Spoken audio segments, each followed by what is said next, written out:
Yes, Reverend Nancy directed me to the podium, so that means I'm going to offer you my talk. All right, now y'all ready? Yep. All right. Did you see the blurb that I wrote about this sermon? Okay, so I kind of start the process a week or two usually in advance, and I started thinking about the information that Dr. Marine sent me, and I said, okay, let's delve into this subject. So the sermon was entitled, I Got It and I Lost It. It's inviting us into the ever-unfolding dance between our ego self and the parts of us that cling to identities, labels, and control. It's really about your reconnecting to your true divine nature, though. Somehow, some way, just when we think we have it all figured out, life reminds us that our grasp on what we think is going on might just be an illusion. What if instead of trying to hold on so tightly, we allowed ourselves to surrender, to let go, to let spirit lead? I've got some points that came to mind. One, the illusion of having it. I hear some song. Is that Peebo Bryson? No, is that Whitney Houston? Didn't we almost have it all? Right? But that's Whitney. Okay, thank you. That touched me, that idea of that.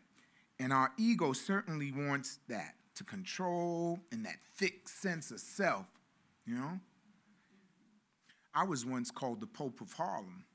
I convened 300 congregations in the village of Harlem in the city of New York for a monthly meeting, right? When I walked down the streets of my hood, everybody knew me. Hey, Rev, what's up? Yo, the Pope.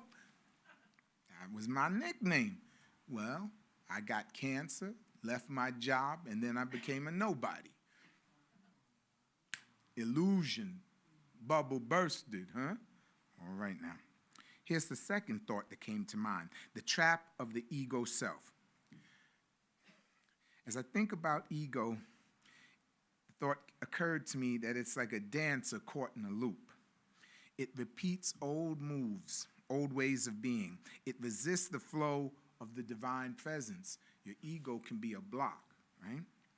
When we identify our thoughts and achievements or our failures, we reinforce the illusion of separation from the divine source. In plain language, we be fooling ourselves.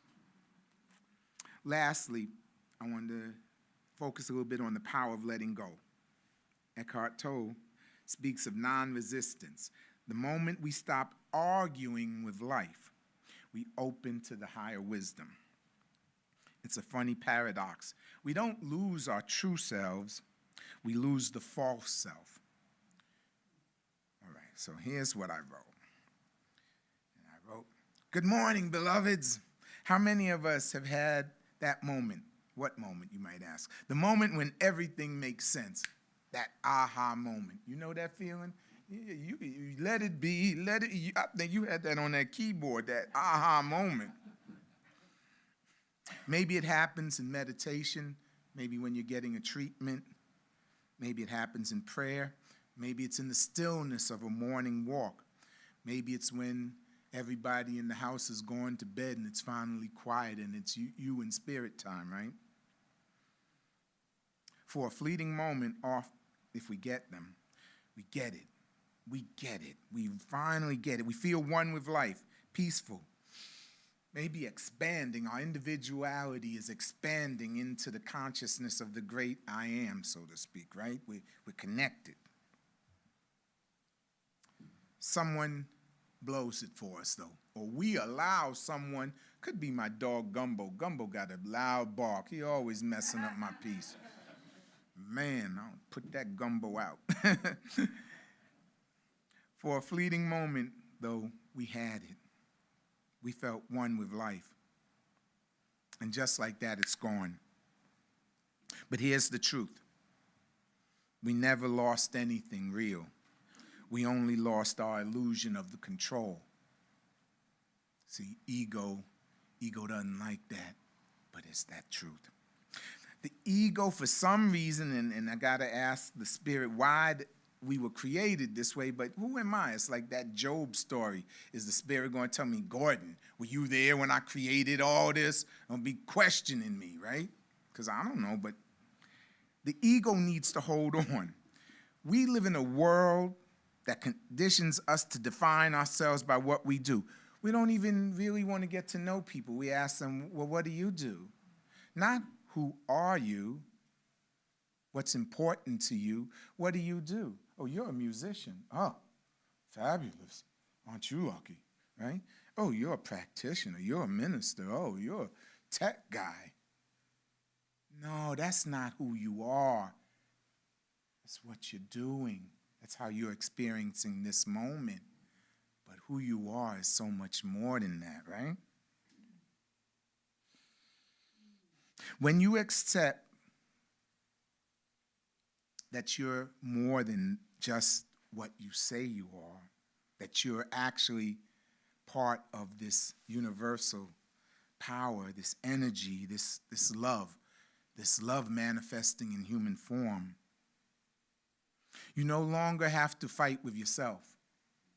You don't have to argue with others. You don't have to be a compulsive thinker. You don't have to be agitated by so many things. See, letting go and letting your inner self connect with divine source is what's needed, and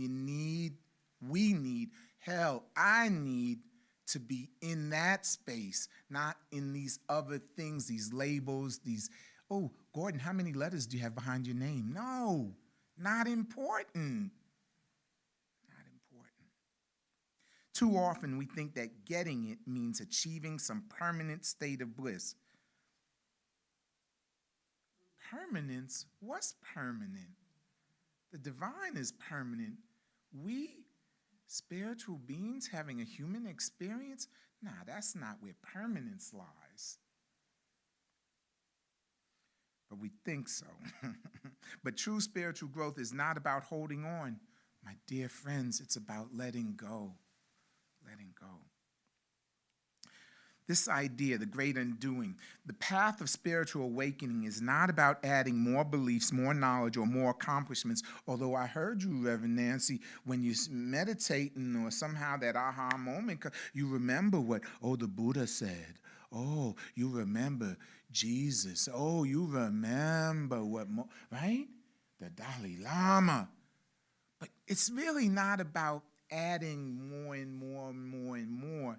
It's about ingesting in it and letting it be within you. When you stop identifying your thoughts, what happens when you stop defining yourself by your past? What happens when you stop trying to be something and simply are? I've been in a rat race. And you all know I'm a Jamaican and I'm in love with Bob Marley. I didn't know I could love a man so. Oh my goodness, Bob touched my heart.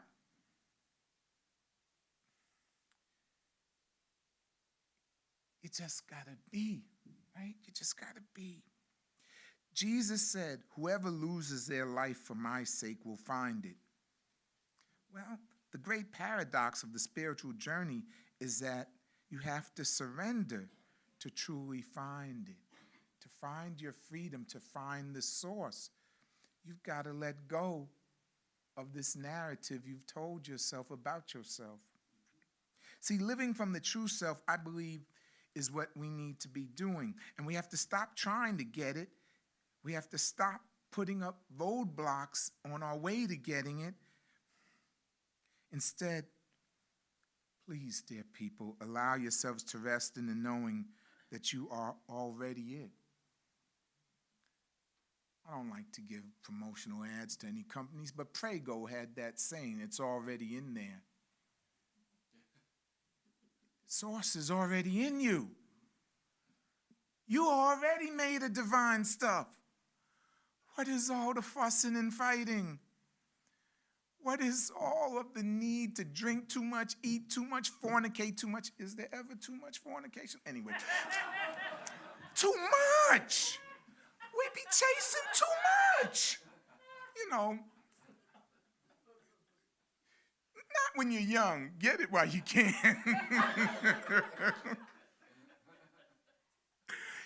Folks, we are already one with the divine. Do you believe it? See, it's not what Gordon believes, not what Reverend Mike, not what Dr. Reverend Maureen, not Reverend Nick. It's not what any speaker says to you. It's not what's in a book that says to you.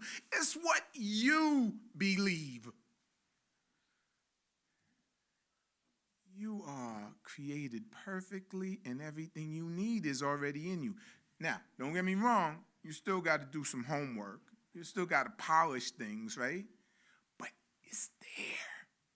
It's waiting for you to acknowledge it, to take down the walls.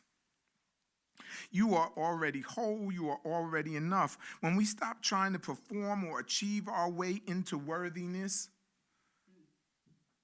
trying to get to play on that big stage, aren't you? I know. You got the skills, but hey. When we stop that, and it doesn't mean stop trying to be the best manifestation of yourself, but it means not making that your sole focus in life. There's a balance, right? We've got to achieve balance. When we stop trying to perform or achieve our way into worthiness, we make space for grace. Some people like to throw out the baby with the bathwater, and they forget that these ancient notions have value, right? You light all these candles because each one of those religious ideologies, principles, philosophies have value. Don't throw the baby out with the bathwater.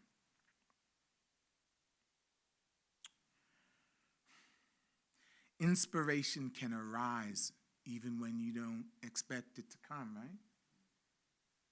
Because it's already in you.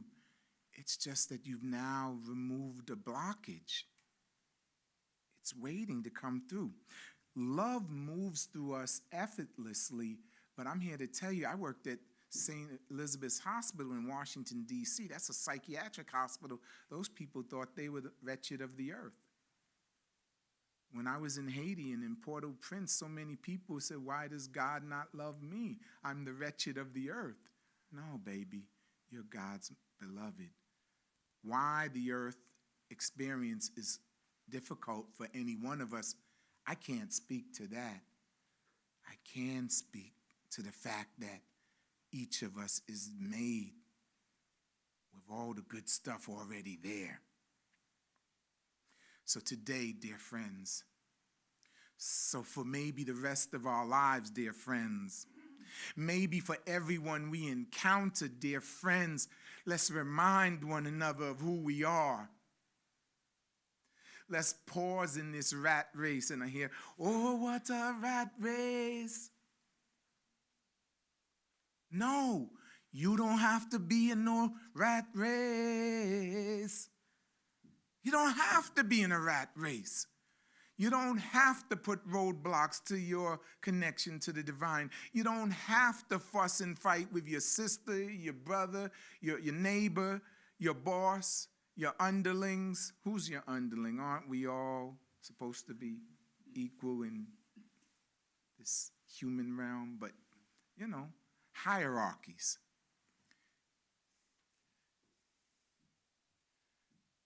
As we pause and let it be,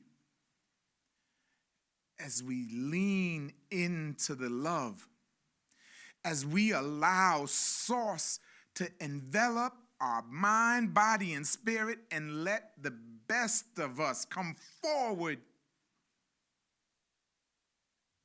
we've let go of the junk, and we start celebrating only the good, only the wonderful, only the love that you were created with. Somebody told me once, oh, my mother was in a prisoner of war camp and I was born of that nightmare. I had to be quiet for a minute when she told me that. You see, my paradigm was shaking a little bit because, we want everyone to believe fully that human-to-human encounter was where the love was.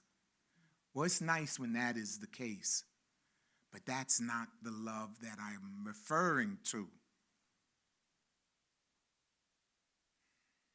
Spirit, source, God, divine energy. That love is what I'm referring to. I'm referring to that which is beyond normal human fullness of understanding. Might be a few brilliant ones out there. Sages across the times, right? So, dear friends, as I conclude this, I want to remind you, ego will try to hold on and block your blessings. Tell ego to sit down. There's a great unfolding that needs to happen in each of our lives. But you've got to allow the peace that passeth all understanding to be available to you so you can hear still small whispers or big crash, bang, booms. You got to live for your true self, and your true self is that you are connected to the source, and you can manifest all of that brilliance, all of that energy, all of that love when you stop and let it be. I think I'm done, and we say, it's all good? All right. Amen to that.